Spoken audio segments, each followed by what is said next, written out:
Good evening, everybody.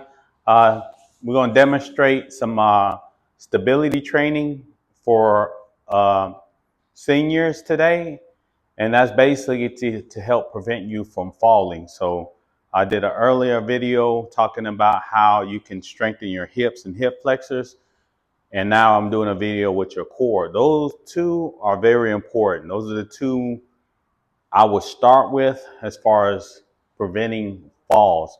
A lot of videos out there talk about how to step or how to walk in a way that you don't cause a fall. So this video and the previous videos are more for preventative maintenance. What's going to prevent you from falling again? Not just watch how you place your feet placement, how you step, how you turn to the left and your feet placement. This is more so how to eventually alleviate falling altogether. And two of the main areas that you need to focus on is your core and also your hips and hip flexors. So today we have Andrea today. She's going to help with me today. She's going to do some demonstrations and I'm going to do some demonstrations. So before you do any of these exercises, make sure you get a clearance through your doctor to make sure it's okay. Again, these exercises are built for seniors, but it's not limited to seniors as well. So we're going to get started. So again, this is for seniors and this video is designed to help strengthen your core. But along with strengthening our core, we're also going to actually help strengthen our ankles, our knee stability, and hip stability. So that's going to help all of it all together, and that's important. So typically, usually when most people fall, they don't fall forward. They can catch themselves. Most of the time, the fall occurs when they're turning at a 90 degree, either to the left or to the right. Statistics show that there's one senior fall for every second that passes. That's a big number. 41,000 people a year die from falls. So that's a big number. Can we prevent these? Yes. And all these exercises can be done at home. So we're going to demonstrate. And I'm going to explain the reason behind using this too is because it's going to help engage your obliques. So when you turn, what keeps you from falling, your obliques help stabilize you along with your hips and glutes. But your obliques is a big part of it as well.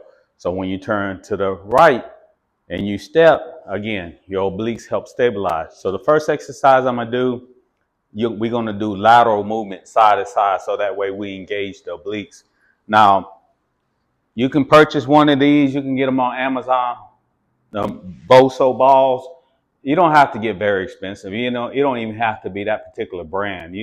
Facebook Market, you can spend 50, 60, 70 bucks on it. But again, your livelihood is worth more than 70, 50, 100 bucks. So it's an investment. And don't buy it if you don't plan to actually use it. So actually use it. If you want to start making a difference in your life, the most important thing for a senior is your independence. You don't want to go to a living assistance and you don't want to go to a nursing home. If you fall, you may fall in a way that you may have to go to a living assistance or you may have to go to a nursing home. So this video is designed to keep you from having to go through all that. So let me demonstrate the first exercise. Again, use the wall for support and you step on the ball. We're going to do lateral steps. So these are good to do. You can do them for 1 minute nonstop, or you can do reps. So we'll start with reps to start off with. So do alternating steps. We'll do 10 on each side. So I'll go first and demonstrate the first exercise. So my hands against the wall, I step, and then I step to the side. If you can't put 1 foot at a time on it, it's okay. You can put 2. So the modified version is like this.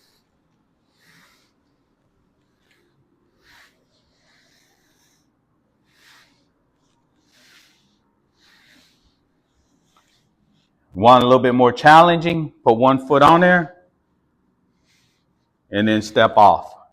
1 foot on there and step off. That's going one at a time. and step off. Or you can go to the other side. Step on there, off.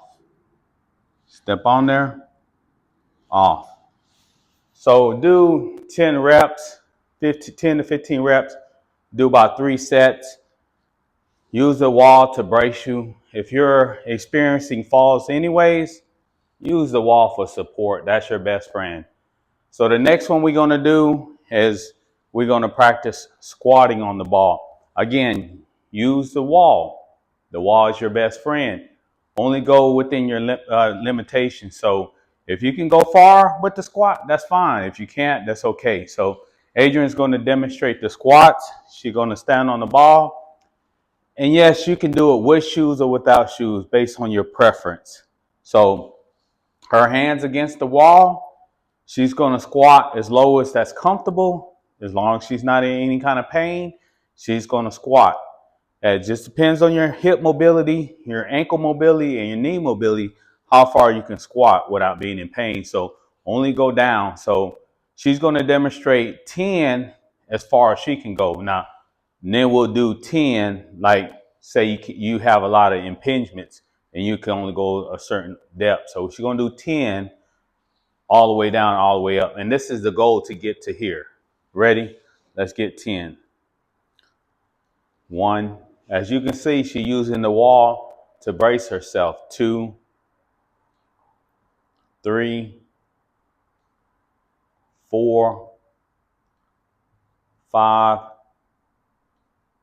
6, 7, 8, 9, 10. Good job. So that was 10. Your ultimate goal is to go down that low. Take your time. If you can only do 1 rep at a time before you catch your balance, that's fine. You can do 1 rep. If you don't feel comfortable enough, you can scoot like a love chair or a chair up against here. So if you fall, you can fall against the love chair. So always have some kind of safety around you. Or, you know, if it's you and your husband doing it together, have your husband stand behind you. So the next exercise she does is going to be the squats, and she's going to do it like if she had a couple of different impingements and or she's brand new to this, she feels uncomfortable. So I'm going to stand and spot her so that way to give her confidence to be able to do the squat, knowing that if she fall back, I'm a catcher. So you can do this as a partnership too. So you and your husband can do it together and get involved in this exercise. So she's going to do 10, and she's only going to say she's brand new to this. So she's only going to go down probably about 4 to 5 inches, and I'm going to be behind her to spot her. All right, we'll do 10. The same squat. So before she gets started, what I'm going to do, I'm going to stand like this and put my hand right here. So if she feels like she's going to fall, I can catch her. If you don't feel strong enough to catch her with 1 hand, you can be like this with 2 hands. Either way is good. Just it depends on the individual person, how confident you are about your strength in your arm or your both arms. So in this case, I just do 1 hand. So let's do 10. 1. Yep, perfect. 2, 3, 4, 5, 6, 7, 8, 9, 10. Good. Step off. Again, that's the proper way of spotting somebody if they don't feel comfortable doing it. So those are 2 exercises I just gave you. I'm going to give you a third one, which will help with your balance and coordination and your ankle mobility. So the third one I'm going to do, I'm going to actually get on here and demonstrate. I'm going to walk on it, just like if I was walking outside. The only difference is I'm just walking in place and I'm using the wall to support me. So if I get on here, what you can do, you can just walk like this.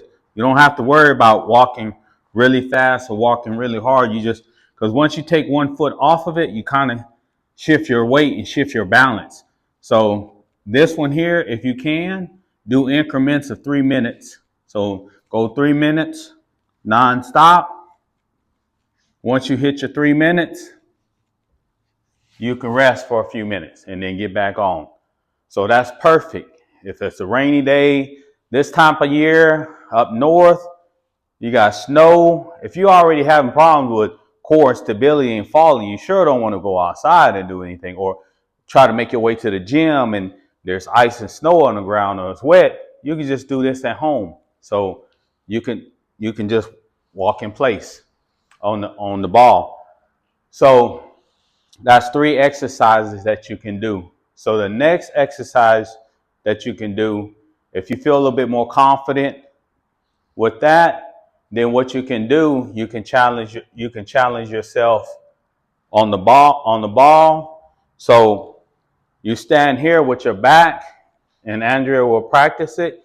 And this is a little bit more challenging. So this one here, you use the wall. So you feel like you're going to fall backwards and have a spotter. This is a little bit more challenging squat because you don't have the wall to brace. But if you fall, I want you to fall backwards. So Andrew's going to demonstrate this one, and I'm going to spot her in the front just in case if she falls forward. So this one here is just another version of the one squatting behind, but it's forward. So here what you can do, I can be like a chair. So if you starting off to build confidence, she can hold my hand like if it's a chair, or I'm her husband, I'm a spotter, I'll hold her hand and she'll do 10 squats. Ready? Let's go. 1, 2, 3, 4, 5, 6, 7, 8, 9, 10. Great. So again, you can use a chair or you can use your spouse to stand next to you and do it. Only do this one once you feel comfortable enough doing it forward. And when you do it forward, your hands don't need to be on the wall. You can do it without actually touching it. Then you can do forward. It's just that this gives you that comfort, that secure, that you know you're not going to fall. So always safety first. So these exercises you can do 3 times a week. Again, the inflammation level, the soreness on a scale of 1 to 10, 10 being the most sore.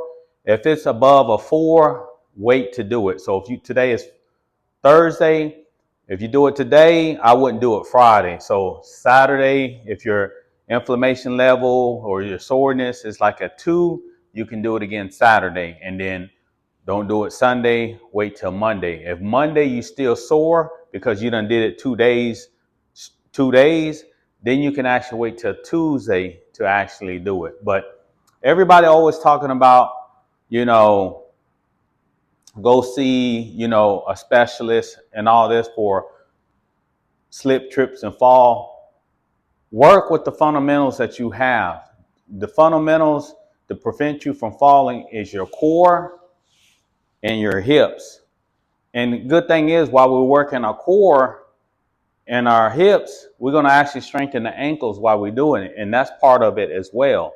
And a lot of people don't talk about it, but your ankle mobility is very important. If you got stiff ankles, you're not going to have that flexibility and that mobility in your ankles and knees. So if you catch yourself falling, you don't have enough give to be able to flex and not fall.